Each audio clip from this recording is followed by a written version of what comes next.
Yo, what's up there, fam? Yo, welcome back to another episode of PsalmTimes. I'm your host, that Psalm guy, Michael, and it's a pleasure to have you back here today. And if you're new here, yo, no pressure, right? We're just a bunch of people trying to figure it all out in our faith, right? But without the pretend that we've all got to put it all put together, right? From that side.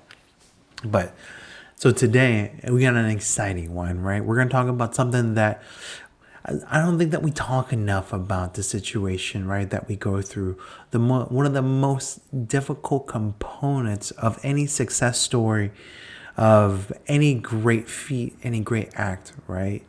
And that's the quintessential waiting for the moment to arrive, right? You know, a lot of times the waiting is where a lot of the dreams that are destined to happen, they get delayed, they become extinguished, right?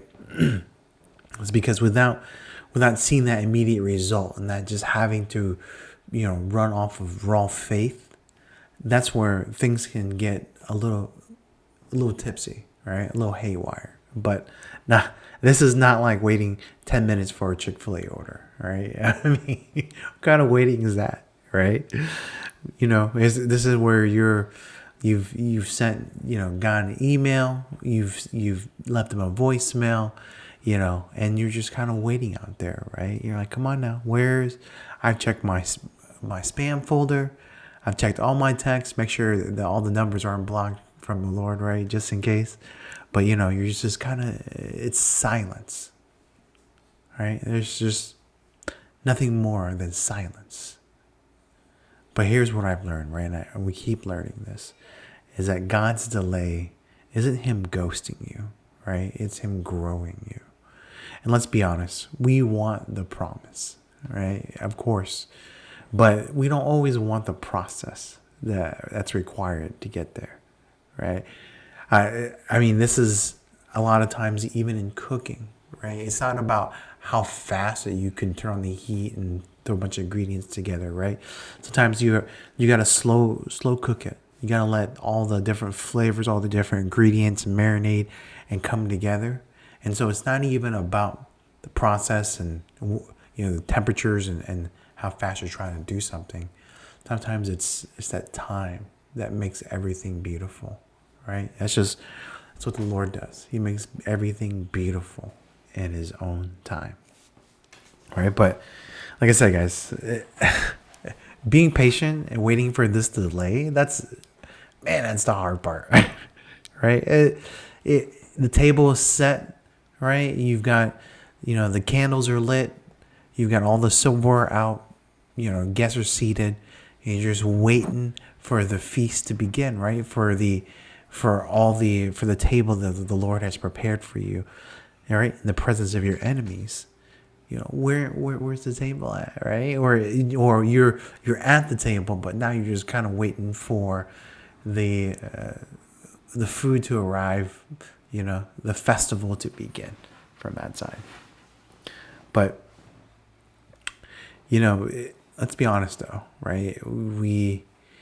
Like I said, we say we want the promise, right? But we don't always want the process.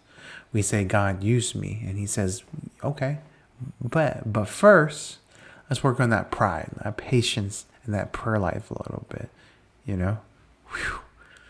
It can be, it's his own journey, no doubt about it, right? And to really, I think, to build, to kind of narrow in on these, the waiting process itself that God put you through, and what it's all about, right? I think there's really 3 scriptures, right, that we're going to focus in on here, right? One is Psalm 27:14, right, where wait for the Lord, be strong, and let your heart take courage. Wait for the Lord, right? Okay, so let's put that one to the aside for a second, right? Isaiah 40:31.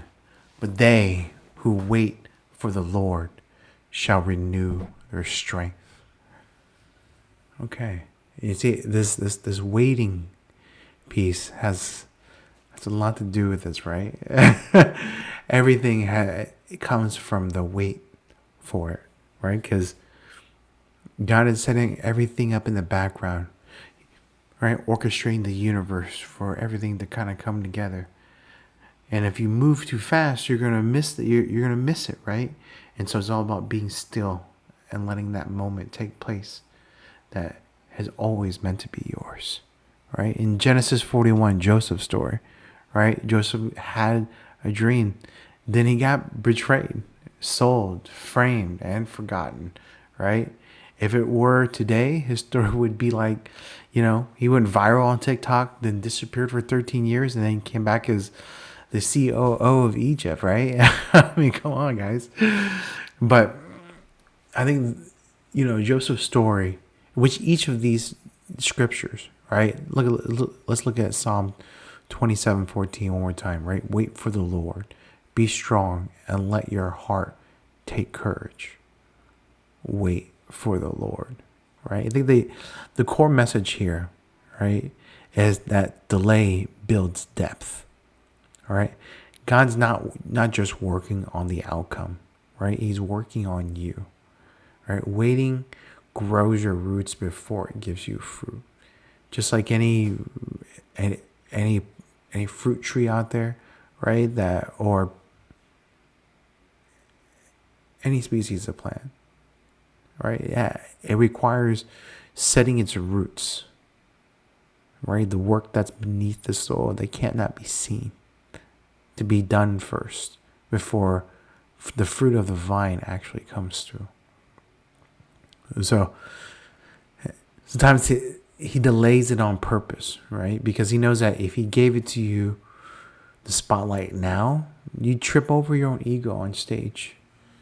Now this one hits home for me, right? Because that's exactly a part of my story and learning from is getting things too early and the ramifications of it, right? That set you back just because of the fact that, if you're not ready and you're not well studied in the book for any of these moments, they can catch up to you quickly. And so a lot of times this delay that we have to go through, right? It's more that to ensure that we could hold the blessing before it is given to us. Or just like a bodybuilder in the gym, right? It's weight training, right? For years or months, however long it takes to be able to lift and hold sustain a certain weight, right? As a max. That's the beauty of where the depth gets built, right? So let's look at Isaiah again. Isaiah 40:31. But they who waited for the Lord shall renew their strength. So the word here, renew, is kind of the interesting part, right? Because it's not just about strength of holding on, right? Renewal means that when think about it as a Gatorade, right? Where you're depleted, you've been out on the court pushing it all day, right? Now you need something that replenishes you, not just your strength, but everything. And that's where, when you wait for the Lord, it's not just your strength, and it's more than that. It's your vision. It's what you're doing, how you're doing it. It gets renewed and strengthened, right? If anything, and then in Joseph's story, right? If he didn't go through all those different stages, it wouldn't have set him up to be able to handle the role of governor of Egypt and to be able to get them through that grain crisis that they had went through of devastation, right? And hunger, right? And it was because of Joseph's experience that where God qualified him for something that he had only dreamed of and had no idea that it could have happened, right? So delay sharpens vision, right? Joseph didn't just lead Egypt, he led it with wisdom born in pain, right? The delay helped him see people, not the power. Waiting has a way of knocking the entitlement out of you, right? And replacing it with empathy. Right? And I guess the last message about it is that delay isn't denial, right? It's a setup. Think about it, right? You think nothing's happening, but God's like, I'm backstage here, man, prepping the scene, cueing the lights, warming everything up for the choir. Yo, you get ready. Don't worry about what's happening back here. That's the Lord letting us know, right? That He's got everything in motion. That we just need to be ready for the moment, and to do nothing else but to be ready to receive the blessing from the Lord. Right?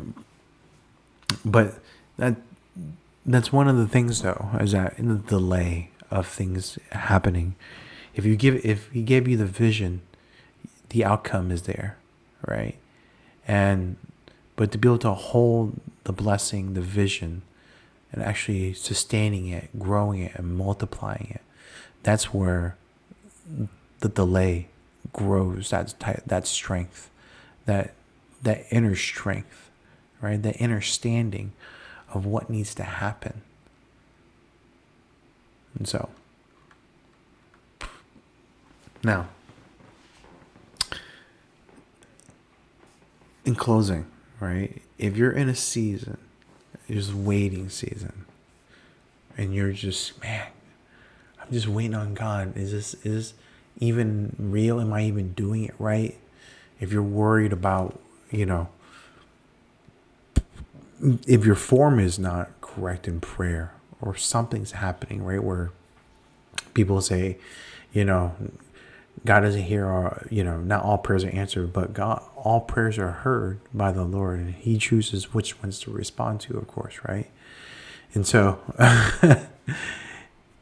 just do it, right? Whether you're strong or you're weak, or you don't know what you're doing, just do what you feel like you are called to do, right? And if you feel like there's nothing going on, and you feel like maybe you haven't done enough, right, for it to happen. Here's the thing, though. It's like God doesn't need us to do anything, right? But it's in how He loves us, how He cares for us and grows us, right? That these things happen. Right? You're in a process. God is not ignoring you. He's preparing you for something bigger than you've ever prayed for, right? It might not be on your timeline, but it's right on His. That's the key here. And hey, if you've been pacing the floor like, God, did you lose my file? Like, where, is my number next year? Just know He didn't, right? He's the God of the detail. He's a God of details, right? Not delays. He knows exactly what needs to happen for you to do exactly what you need to do, right? And He loves you to the point where He wants to see you succeed. What father doesn't want their children to be utterly successful in everything they do, more than anything that they it's an evolution of life and love from that side. But anyways, y'all, hey, we're all in this together.